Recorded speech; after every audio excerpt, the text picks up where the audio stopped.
Wow, that was really powerful, huh? So good morning and welcome to this Sunday service for the Center for Spiritual Living Space Coast. This would be a good time, if you haven't done it, to turn off phones or mute them or whatever. And if there's anybody watching during the week that's never been to a Center for Spiritual Living before, we believe there's one God, many paths to that God, and we're here for you. And we are here no matter who you are. The Center for Spiritual Living is here, and everybody is welcome. Our practitioner today is Reverend Jenna, and our reader is Ed Powers. Next week is unintentional. Next week is unexpected income. So set the intention that some way unexpected income will come into your life. And next week we'll give people an opportunity to come up, tell us about how it came into their life, and then share some of it with us. Becky made new membership lists. So any of you that are here today, if you want a membership list, she's got them in the back. Just go take one. Our book discussion group, which meets on Tuesdays at 2:00, we are really close to the end of our book, Tuesdays with Maury. And so we're asking people, I put an email out, if you know a good book that you've read recently, or a book you heard about you'd like to read, or even if you're not going to be part of it, but you want to tell us a book, please let us know, let me know. It's really a really great, I see Mihai smiling. We really do have great discussions. In fact, one week, we never even got to the book. We started a discussion before we got there, and it was just really great. And today, after the service, we're going to have a congregational meeting. Reverend Jenna and I are going to talk a little bit about our finances and talk about our future. So please, if you're on here, stay on. And now we'll do some more music before Jenna comes on.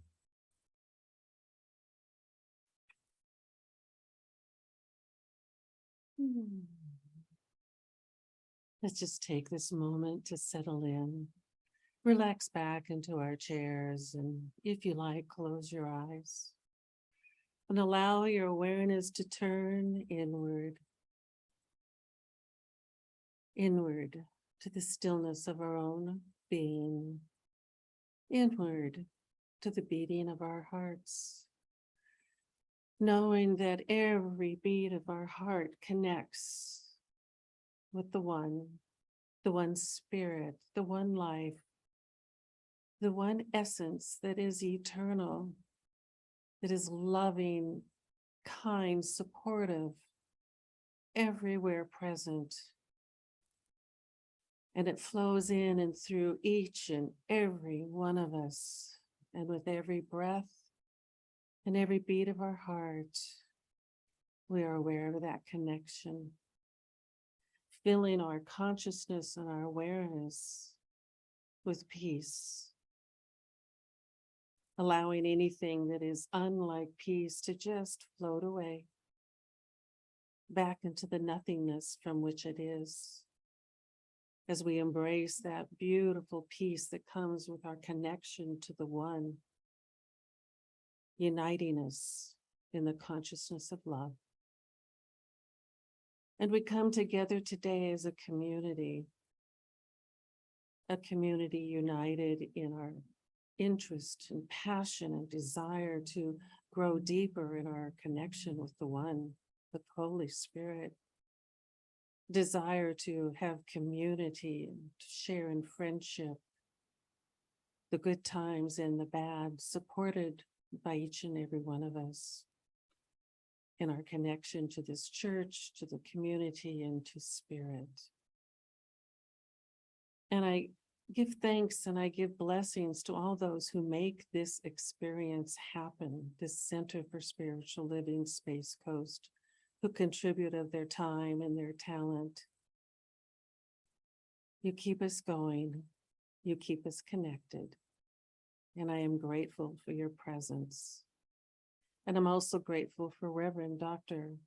Ron, for his love and support for each and every one of us, for his wisdom and his messages that keep us going, reminding us of our connection with spirit and that we are greater than this human body.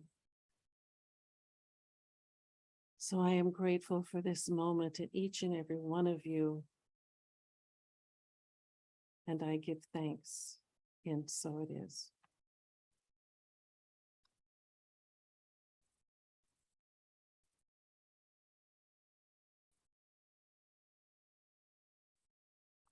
So, are we all in this together, or is it all me? If I'm not aware of something, it doesn't even exist in my life. Therefore, everything in my life is my awareness of it. It's all me. The inputs to my awareness are from my 5 limited senses and my processing of them. Light, temperature, pressure, etc., they're all inanimate. It's my processing based on my beliefs, my current thinking, that make all the difference. The life I live is my creation. The outside world is just a reflection of my awareness. I live in my head. I am God in my universe. But what happens when a car comes crashing into my awareness and puts me into the hospital? Other people can and do influence me in my life. We are alone in our awareness, our perception, and our experiences, but we are not alone in God. Other things do exist outside my awareness of them. They just are not a part of my life until they come into my awareness. You guys are out there being gods in your own universes. You, what you say and do is within my awareness when, if you're close enough for me to hear or see. We do influence each other. We have relationships. We learn from each other or teach. We play or fight. We can support or harm each other. Now, for the most part, and I think this is important, you choose inputs to my awareness. I choose inputs.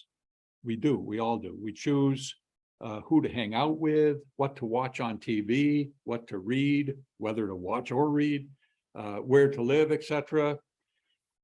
Choose supportive inputs. That's a good reason to be here, right? The life I live may be my creation, but you guys are all in it. And everyone you meet that influences you influences the way you influence me. So we're all in this together, influencing each other and sharing the same planet. And now Reverend Dr. Ron Fox will present another way that shows that we are all in this together.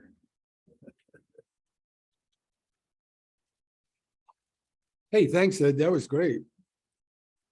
So the title is, in case you haven't guessed it, Ed didn't say it enough times, we're all in this together.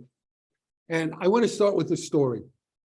So this fellow's walking down the street, and all of a sudden he falls into a really deep hole, and the walls of the hole are high enough that he can't get out. And a short time later, his doctor walks by and he says to the doctor, "I'm in this hole, I can't get out." And the doctor writes him a prescription and throws it down the hole. Little while later, his priest walks by and he tells the priest, "I'm stuck in this hole, I can't get out." And the priest writes him a prayer and throws it down the hole. Little while later, his best friend walks by and he calls to his friend and he says, "I'm stuck in this hole and I can't get out." And his friend jumps in the hole. And the guy turns to his friend and said, "Are you nuts? Why did you do that? Now we're both in the hole." And his friend said, "It's okay. I've been here before and I know how to get out. The great philosopher Anonymous wrote, your journey is not the same. Your journey is not the same as mine, and my journey is not yours. But if we meet on a certain path, we may encourage each other. You know, Ernest Holmes talks about Jesus' message, and he said Jesus didn't really put any emphasis on theology or on dogma. His emphasis was on our relationship with life and with each other. And when he was asked what are the most important things in life, he said to love God with all your heart and all your soul, and to love your neighbor as yourself. You know, he was telling us that we're all brothers and we're all sisters. So I was reading this week about a Japanese approach to changing behavior, particularly with teenagers, delinquents, that they use this, and it's called Naikan, Naikan. And what it is, you look at life through the point of being a receiver. It sounds really selfish, but it's not. You see everyone in terms of what they're doing on your behalf. And what that does is it leads to feelings of gratitude. Because when you look, and that's the purpose of it, when you look at life through that purpose, you see how interdependent we are and how you're not an island, but we're all in this together. So I'll give you a really easy, simple example. Take being in a restaurant and ordering a salad. So in order to get that salad, the farmer needs to sow the seeds. The sun needs to put its warmth down. The workers need to harvest the crop. The truck comes and the truck transports the crop to a wholesaler. The wholesaler markets the crop. Somebody from the restaurant has to come and choose those vegetables. A chef has to put the salad together, and a server has to bring it to your table. You know, that's just a point of showing how we're all interdependent. And if you take simple things like our beds, our shoes, our cars, hundreds and hundreds of people are involved in bringing that to us. And it shows how we're all together. And what we can do before we go to bed at night, we can say to ourselves, what did I receive today? And what did I give today? And I almost missed the turn today to come into church. And Becky said, oh my God, where are you? You're in La La Land. And I actually was, because after I prepared this, I was reading a magazine, and I don't remember the actor's name, but he and his fiance do that every night before they go to sleep. They write down 3 things that they've received that day. And he said it wells up real deep feelings of gratitude. It's Lama Surya Das is a Buddhist teacher, and he talks about accepting one another, how we need to accept one another, because when we feel accepted, we feel like we're on the same team. We feel like we belong, and that we have a purpose for being here. We feel aligned with other people. And he said we can make other people feel accepted by putting them in our thoughts and our prayers, but even more importantly, by the actions that we take. And so he wrote about what can we expect from community, from being in a community. And I'm just going to give you 3 things that we can expect. And the first one is spiritual friends help us maintain our spiritual priorities. And so, living a spiritual life, it takes diligence and mindfulness. And I know there are plenty of times, for instance, I would much rather stay in bed on a Sunday morning than get out of bed, or, things like that. Maybe you sign up for a workshop and you say, I'm not going today. I see people smiling.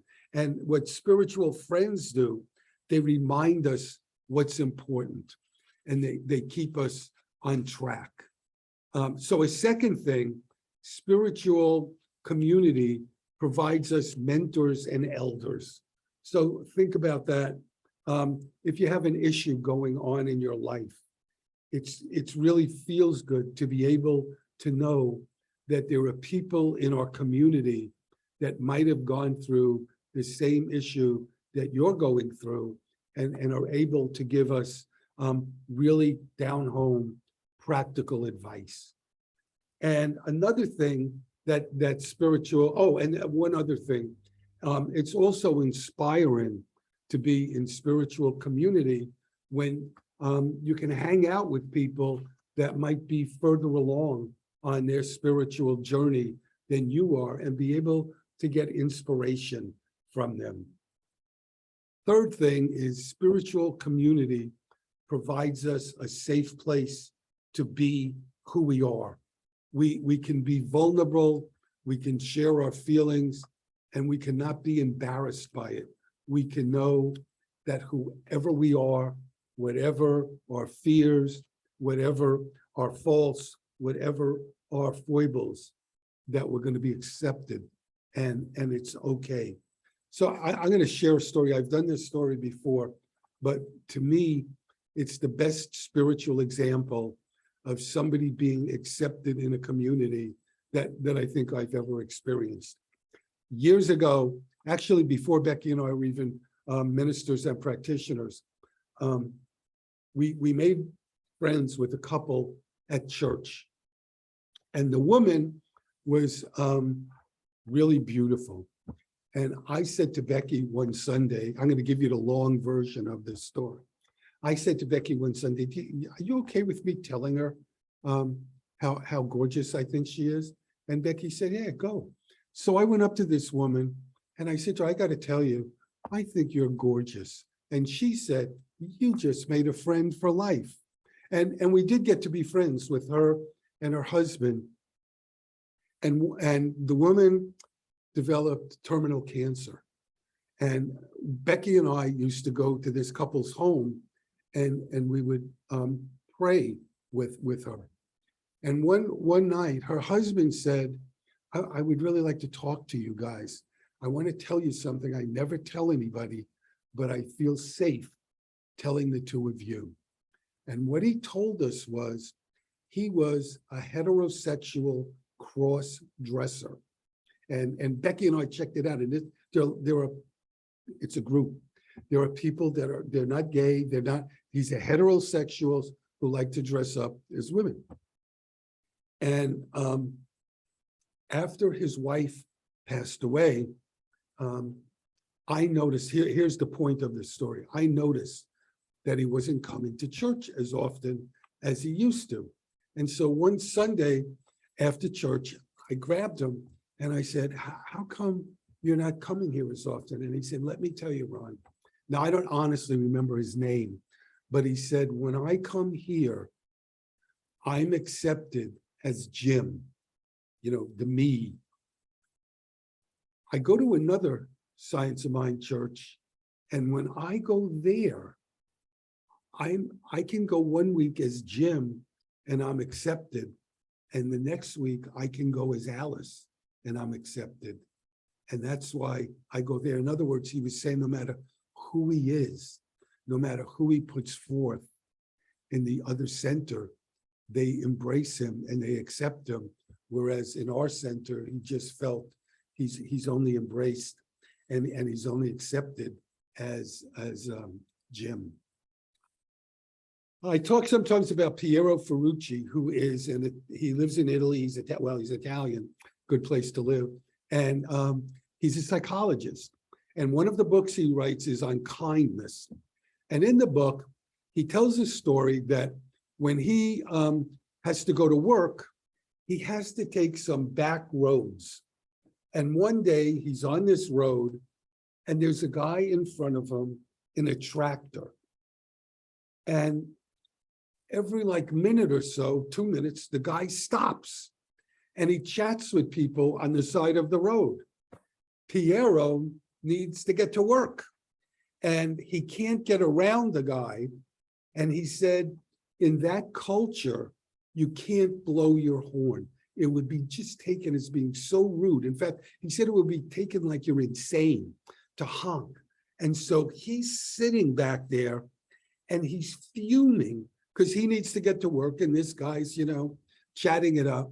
And he said, as he's sitting there, he realized something different, that this man has the privilege of having a web of relationships that he can stop and speak. And Fierro went from being furious to being envious, because he said he had recently moved to that area and he knew people, but the relationships obviously weren't as deep as this fellow had.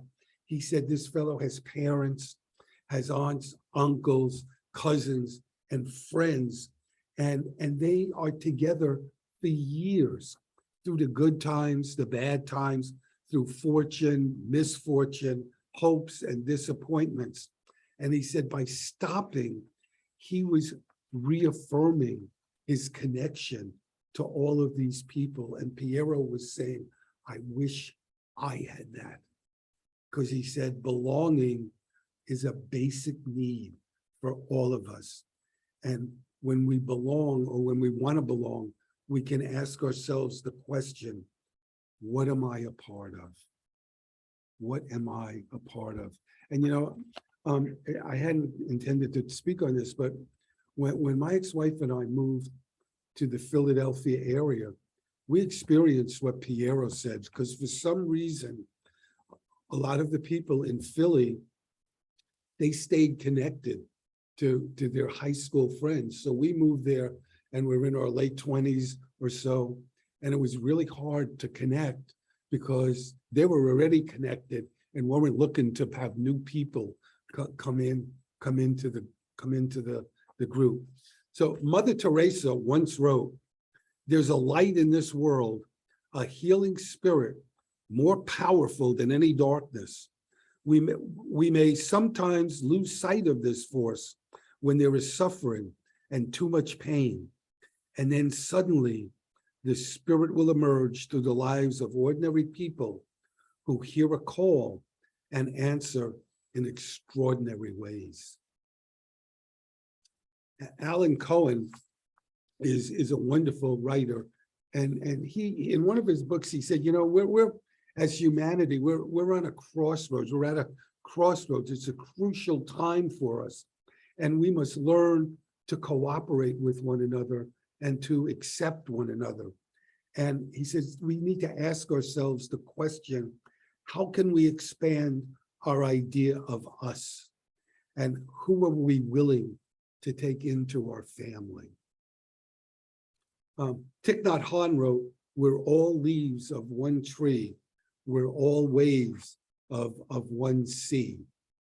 So Rachel Remen gives a wonderful example about what I'm speaking about. And she said, people don't realize that they can strengthen or diminish the life around them. And she tells a story about a lady named Sarah. And Sarah suffered from bulimia. And Rachel said it was before bulimia came a household word. So nobody understood what Sarah was going through, least of all Sarah. And she tells Rachel that she felt they were taking her to the doctor, and she felt so alone. And she felt so afraid. She thought she was going to die. And she said to Rachel, I thought that somewhere out there must be somebody who was cured of this. And if they could be cured, I could be cured too. Sarah never met that person. And somehow she got cured. She didn't even know how, but she was okay. And so the story now is years later, Sarah doesn't have bulimia. She's fine and she's married. And one day she picks up a newspaper and the newspaper said, there's a bulimia support group that's meeting. And Sarah decides to go. So she wrote that she attended a few times and all she ever shared, it was mostly young people, and she's now middle-aged, and all she ever shared was that years ago, she had bulimia. And she said one evening when she was leaving, a really pale and thin young girl comes up to her and she said to her, "Thank you for coming. It means so much to me." Sarah, on her way home, is thinking this was so important, but she doesn't get why. And then she does, it clicks what it meant. And she starts to sob. And she goes into her house and she's crying. And her husband says to her, "What's wrong?" And she jumps into his arms. And she said, "I realized I became the person I needed to meet." She became the person that she was longing for all those many years ago. And Rachel Remen wrote, "Sometimes life power shines through us, even though we don't notice. We become a blessing to others by being who we are." You know, Desmond Tutu said that we don't get close to one another in the good times. We get close to one another in the times of pain and in the times of grief. That's what knits us more closely together. So I want to close with something that was written by Pastor Martin Niemöller. And for some reason, I mean, I've heard this before and I knew his name, and I decided to Google him for some reason this week. And I learned something about him that I never knew. He was a Nazi sympathizer for years. And then when Hitler took over, something switched in his head and he spoke out against Hitler and Nazism. And from 1937 to 1945, he was in German prisons and German concentration camps. And when I read this to close, I'm sure most of you have heard it. He said, "When they came for the socialists, I remained silent. I was not a socialist. When they came for the social democrats, I remained silent. I was not a social democrat. When they came for the trade unionists, I remained silent. I was not a trade unionist. When they came for the Jews, I remained silent. I was not a Jew. When they came for me, there was no one left to speak out." And I thought this week, what a wonderful reminder that we all have a stake in each other's happiness and each other's life. So thank you for you guys being here today and everybody that's going to watch this week. I wish you a wonderful week and God bless you.